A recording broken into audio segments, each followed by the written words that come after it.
know that in this case, what I'm saying about how they voted for it, they have masses of poor people. And Hugo Chavez said, I'm going to take the property of the rich and I'm going to give it to you guys. And they're all out there with their red hats, and they were moving poor people onto the golf courses and taking over golf. And the poor, yay, yay. And actually, they love this. It's true. like Eva Perón. This is not true. None of this is true. I'm actually married to Venezuela. I know this history very well. Hugo Chavez came in the 1990s, and he said the exact opposite. He ran as a third-party candidate, as a kind of Ross Perot, and he said, I am not a socialist.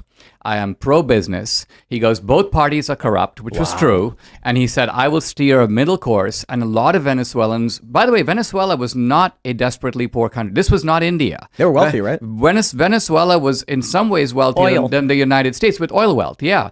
Debbie, my wife, when she grew up, she says when she came from Venezuela, Caracas, to the Rio Grande Valley of Texas, she thought she was moving to a third world country. Wow. Because she walked in and she's like, what kind of houses are here? It's all so ramshackled and run down, and people are like rednecks, Anyway, the point is, Hugo Chavez pulled a fast one. And now the moment he got in, he allied with Castro. Now, he always had those roots, but he didn't campaign on that. Wow.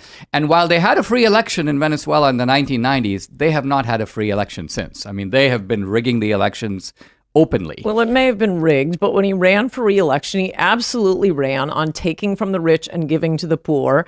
And did your wife ever look around in Caracas? Because the poor people way outnumber the rich. And that, by the way, I think it's an important point that you make. It's not a good way. It's not the American way. What set America apart from most other countries, and especially Latin America for its entire existence, was this vast, vast, vast middle class. Everybody had a pretty high standard of living. And by bringing in the third world, we're going to end up like that with your rich wife and probably everyone in this room in this tiny little strata, and then masses and masses of peasants.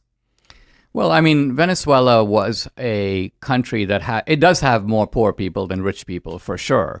And so Hugo Chavez was able to exploit that division. Well, I think that's true everywhere. That's true everywhere. Yeah. But also, it wasn't in this country. No, it was a vast middle class, and we're losing that now. And that is going to help a party that will do things like your police state stuff. Yeah. No, I mean, I agree with that for sure in this country. But look, there are middle classes emerging in other countries, and middle classes by themselves don't protect countries. I mean, India now has a big middle class. It didn't when I was a kid. India was a small sliver of rich people and then a giant group of poor people. But now there are quite 200 or 300 million middle class people in India. How are they able to facilitate that? I mean, what changed? What are they doing that Venezuela's not?